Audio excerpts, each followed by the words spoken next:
யாரெல்லாம் சிம்மராசி, சிம்மராசிக்காரவங்களுக்குலாம் ஒரு டிப்ஸ் பிளஸ் உங்க வீட்டுல யாரெல்லாம் சிம்மராசிக்காரவங்க இருக்காங்களோ அந்த ஃபேமிலி மெம்பர்ஸ்க்கு ஒரு அட்வைஸ் என்னன்னு பாத்தீங்கன்னா, இந்த சிம்மராசிக்கு வந்து இந்த 29ஆம் தேதி மார்ச்ல இருந்து வந்து பாத்தீங்கன்னா, நீங்க சிம்ம ராசியா இருந்தாலும் சரி, சிம்ம லக்னமா இருந்தாலும் சரி, நம்மளோட ராசியோட நம்ம லக்னம் தான் நம்மளுக்கு அதிகமா வேலை செய்யும். இதுதான் உண்மை. சோ உங்க வீட்டுல ஒரு ராசி சிம்ம ராசிக்காரவங்க இருந்தாங்கன்னா அவங்கள சுத்தி உள்ளவங்க கண்டிப்பா அவங்கள புரிஞ்சு நடந்துக்கணும்.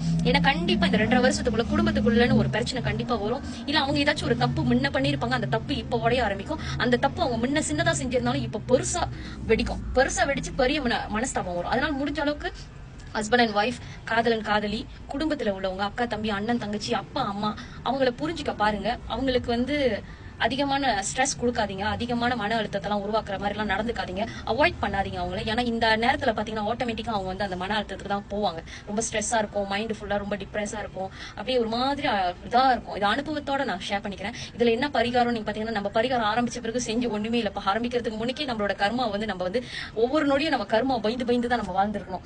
இதை செஞ்சா இது நடக்குமா, இதை செஞ்சா இது நடக்குமா, நம்ம கர்மா பயந்து வாழ்ந்தாதான் நம்ம வந்து இந்த மாதிரி ஒரு சூழ்நிலையில இருந்தெல்லாம் நம்ம வந்து அதை ஃபேஸ் பண்ண முடியாம இருக்க முடியும். நான் ஒரு அட்வைஸ் கொடுப்பேன்னா, ஸ்லிப்பர் தானம் பண்ணுங்க, டொனேட் பண்ணுங்க, ஸ்லிப்பர் தானமா கொடுங்க. உங்களுக்கு தெரிஞ்சவங்களுக்கு ஸ்லிப்பர் தானமா கொடுங்க. இப்ப நீங்க டிக்டாக்ல பாத்தீங்கன்னா 5 வழி 6 வழி தான் வருது. ஒரு ஸ்லிப்பர் நல்லா போடுறது தானமா கொடுங்க. அது மேபி உங்களுக்கு ஒரு நல்ல பலன் கொடுக்கும். இன்னொன்னு அன்னதானம். ஒரு ஆளுக்காச்சும் சாப்பாடு, சனிக்கிழமை சாப்பாடு. அப்படியும் இல்லையா, வெள்ளை சோறு கடையில வாங்குங்க.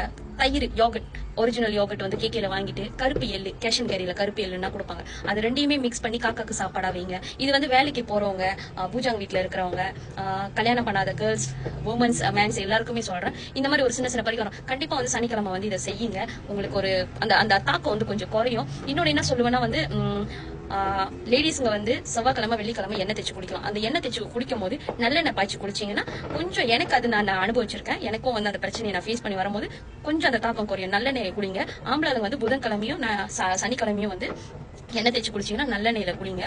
சோ வந்து சனீஸ்வரரை போயிட்டு விளக்கு இப்படி போடும் போது அவரை நேருக்கு நேர் நின்று பாக்காதீங்க. அவரோட பாதத்தை பார்த்த மாதிரி விளக்க சுத்தி அவர்கிட்ட வேண்டிக்கோங்க. அவரோட நாமத்தை படிக்க கத்துக்கோங்க. அவருக்கு விளக்கு போடும் போது அவரோட நாமத்தை சொல்லி விளக்கு போடுங்க, ரொம்பவே நல்லது.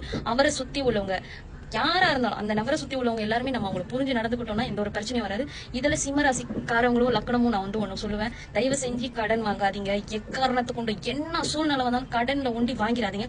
இந்த அழுவங்க, இந்த கடன், இந்த மாதிரிலாம் கையை வச்சிடாதீங்க. முடிஞ்ச அளவுக்கு உங்க கடன்காரர் உங்களை காலை பிடிச்சாலும் பரவாயில்ல, ஆனா தயவு செஞ்சு கடன்ல சிக்காதீங்க. நொடிக்கு நொடி நீங்க அவதிப்பட வேண்டிய நிலைமை வரும். முடிஞ்ச அளவுக்கு உங்க கையில காசு வந்துச்சுன்னா பல்ல கடிச்சு இது பண்ணிக்கோங்க. கொஞ்சம் நீங்க ஃபைட் பண்ணணும். உங்களுக்கு டயர்ட் ஆனாலும் பரவாயில்ல, எஃபர்ட் பண்ணிக்கிட்டே இருங்க. நல்லா வேலை செய்யுங்க. வேலை லீவ் எடுத்துக்கிட்டு அந்த சம்பளத்தை நீங்களே குறைக்கிறதுக்கு போவாதீங்க. முடிஞ்ச அளவுக்கு நீங்களே ஃபைட்